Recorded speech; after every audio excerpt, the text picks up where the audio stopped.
روایت ہے کہ حضرت شمعون علیہ السلام بڑے حق پرست، زبردست، شجاع، بہادر تھے، اور یہ بھی ایک روایت سے پتہ چلتا ہے کہ ان کے بدن پر بال بہت زیادہ تھے، مانند مثال سر کے، لیکن اللہ تعالیٰ نے ان کو قوت بہت عطا کی تھی، اور ایک شہر کا نام اموزیہ ہے، کنارہ دریائے روم کے۔ اس شہر کے بادشاہ کا نام کوتا تھا، وہ بڑا کافر تھا۔ اس نے ایک مکان بھی عالی شان دریا کے کنارے تیار کرایا تھا، اور اس مکان کے بڑے بڑے ستون تھے، اور وہ اس پر اپنا جشن منایا کرتا تھا۔ اور حضرت شمعون علیہ السلام 4 مہینے ہر سال اس بادشاہ سے جا کر لڑا کرتا تھا، اور شمعون علیہ السلام چونکہ بڑے جری اور بہادر تھے، اس لیے اکیلے ہی اس کافر بادشاہ کے لشکر میں گھس کر ہر مرتبہ تقریباً 1000 اس کے فوجی مار آتے تھے، اور کثیر تعداد میں مجروح کراتے تھے۔ پھر اس کے بعد وہ اپنے گھر میں بیٹھ کر اپنے خدا کی عبادت برابر کرتے رہے، اور 4 مہینے برابر خلق خدا کی ضیافت بھی بہت کرتے تھے، اور خدا تعالیٰ ان کافروں پر ہمیشہ ان کو غالب رکھتا تھا، اور اسی وجہ سے تمام کافر ان سے عاجز رہتے تھے۔ اور ایک روایت سے یہ بھی معلوم ہوتا ہے کہ حضرت شمعون کی بیوی بڑی نیک بخت اور پارسا تھی۔ ایک دن کافروں نے آپس میں صلاح کی کہ حضرت شمعون کی بیوی کو کچھ فریب دیا جائے۔ تب بادشاہ اموزیہ نے فریب کر کے کسی شخص کو مخفی شمعون کی بیوی کے پاس بھیجا۔ اس نے کہا، اے بی بی، ہم دیکھتے ہیں کہ شمعون تمہاری طرف رغبت نہیں کرتے ہیں، اور ان کا خیال کسی غیر کی طرف ہے۔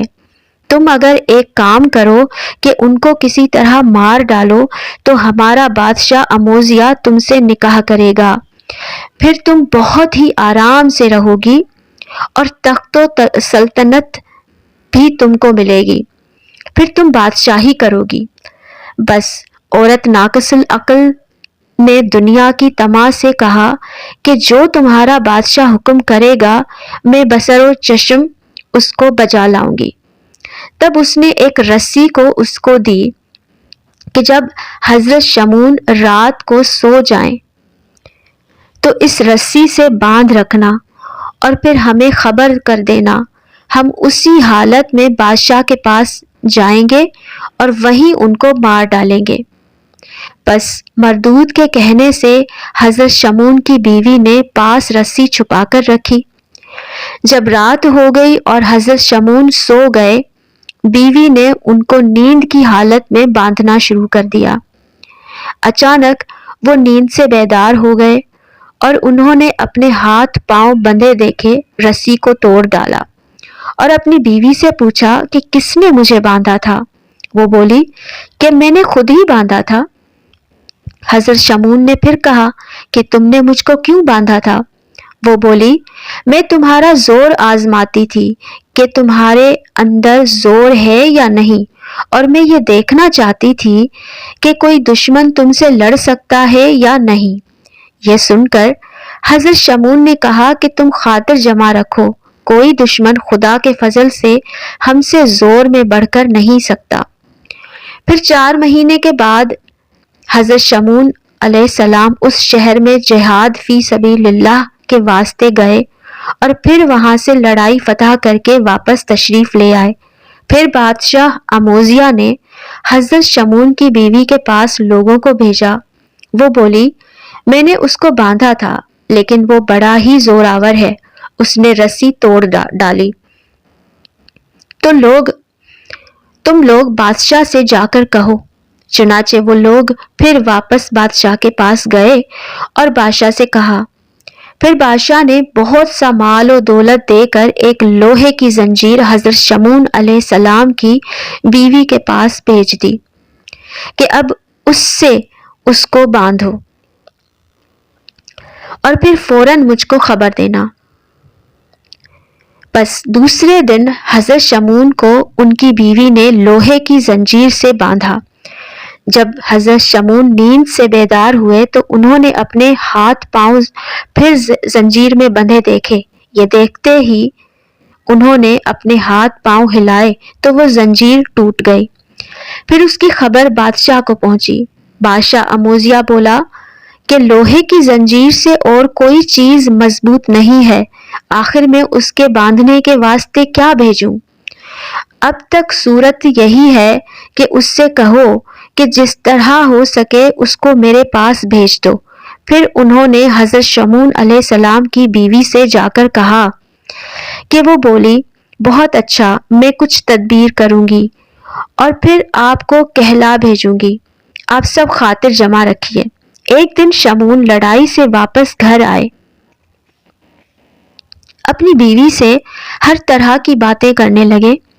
ان کی بیوی نے کہا کہ اے صاحب، تم کو اللہ تعالیٰ نے بہت زور دیا ہے، اب تم ہم کو بتاؤ کہ ایسی کوئی چیز ہے کہ اس سے تم کو بند کر کے رکھ سکیں اور تم اس کو باوجود زور آزمائی کے توڑ نہ سکو۔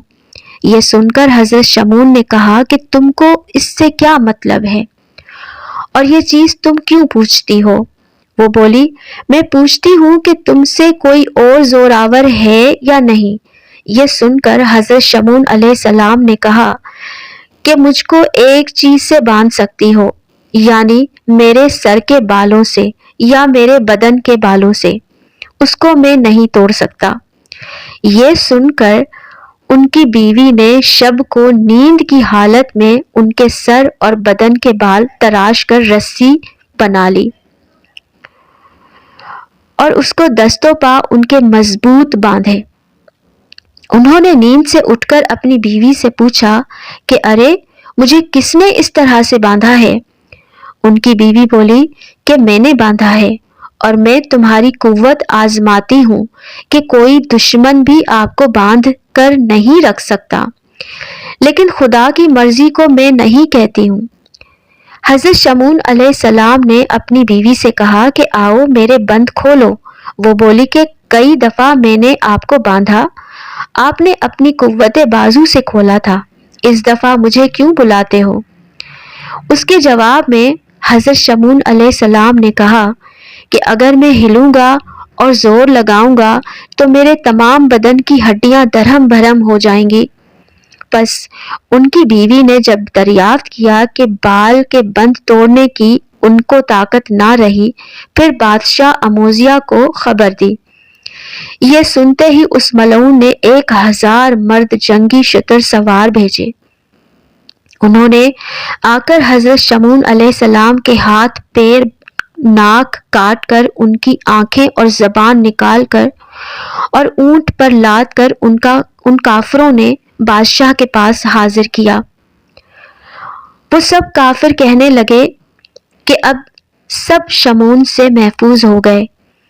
جب ان کو بے دست و پا اور زبان کٹی ہوئی اور آنکھیں نکلی ہوئی صرف ان کا دھڑ باقی تھا، بادشاہ اموزیہ کے سامنے لے جا کر رکھا تو وہ کوئی شخص ان کافروں میں سے کہنے لگا کہ میرے باپ کو اس نے مار ڈالا ہے اور کسی نے میرے بھائی کو اس نے مارا ہے، اور پھر ہر شخص دعویٰ کرنے لگا، اور جب دیکھا کہ ابھی دھڑ میں کچھ معمولی سی رمق باقی ہے تو سب کے سب کہنے لگے کہ اس کو کسی شدید عذاب میں ڈال کر بالکل مار ڈالو۔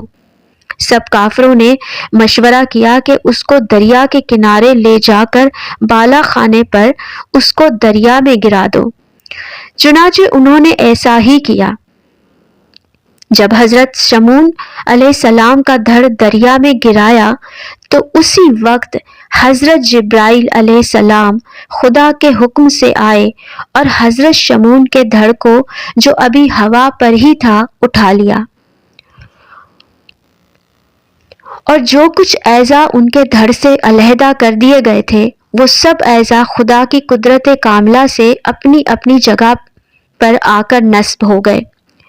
پھر جب وہ کٹے ہوئے اعضاء حضرت شمون کے ٹھیک ہو گئے تو پھر حضرت جبرائیل علیہ السلام نے حضرت شمون سے کہا کہ اے شمون علیہ السلام، خدا نے تم کو بہت قوت و طاقت دی ہے، خدا کا نام لے کر کھڑے ہو جاؤ اور پھر اس ملعون کے مکان کا ستون پکڑ کر حصار اور مکانوں کی بنیادوں کو کھود کر اس دریا میں ڈال دو۔ یہ سنتے ہی حضرت شمعون علیہ السلام نے اللہ تعالیٰ کو یاد کر کے حصار اور مکانوں کی بنیادوں کو اور تمام مکان شہر کے کھود کر تمام کفار کے اٹھا کر اس دریا میں ڈال دیا، اور اس طرح کیا کہ کوئی متنفس اور شہر کا نام و نشان باقی نہ رہا، اور پھر خدا کے شکر بجا لائے اور گھر واپس آئے اور اپنی بیوی کو مار ڈالنے کا قصد کیا۔ خدا کے حکم سے جبرائیل علیہ السلام آئے اور کہا کہ خدا تم کو فرماتا ہے کہ اپنی بیوی کو مت مارو اور کوئی اذیت بھی مت دو، کیونکہ اس نے نادانی سے بادشاہ اموزیہ کی صلاح سے تم کو باندھ کر اس کے حوالے کیا تھا۔ چونکہ عورت ناقص العقل ہے، تم اس کو معاف کر دو، اس کے ساتھ نیک سلوک کرو، خدا مالک ہے۔ یہاں تک تو یہ واقعہ قصص الانبیاء میں حضرت شمعون علیہ السلام کا بیان کیا گیا ہے، اور بعض تاریخ کی کتابوں میں اور بعض تفسیروں میں جیسے تفسیر مرادیہ اور جامع طرافی میں شمعون علیہ السلام کو نبی کر کے نہیں لکھا ہے، بلکہ بلا عرب میں نبی اسرائیل میں شمعون نامی ایک عابد زاہد پارسا تھا، اور اس کو اللہ تعالیٰ نے بہت زور دیا تھا اور اس کی نیک کاری اور نیک نیتی کے سبب ثانیہ 1000 مہینے کی عمر اس کو بخشی، اور وہ 1000 مہینے تک روزے رکھتے تھے اور شب و روز عبادت کرتے تھے اور کافروں سے جہاد کرتے تھے، اور وہ ہر وقت نیک کام کرتے تھے جو ثواب کا باعث ہوتے تھے۔ ایک دن ان کی بیوی نے کافروں کی صلاح سے کافروں کے ہاتھوں سے ان کو مروا ڈالا، جس کا یہ قصہ بیان کیا گیا ہے۔ سبحان اللہ۔ امید کرتی ہوں کہ آپ کو یہ قصہ پسند آیا ہوگا۔ اگر آپ کو یہ قصہ پسند آئے تو میرے چینل کو ضرور سبسکرائب کیجیے گا، لائک کیجیے گا اور کمنٹ بھی ضرور کیجیے گا۔ اللہ حافظ۔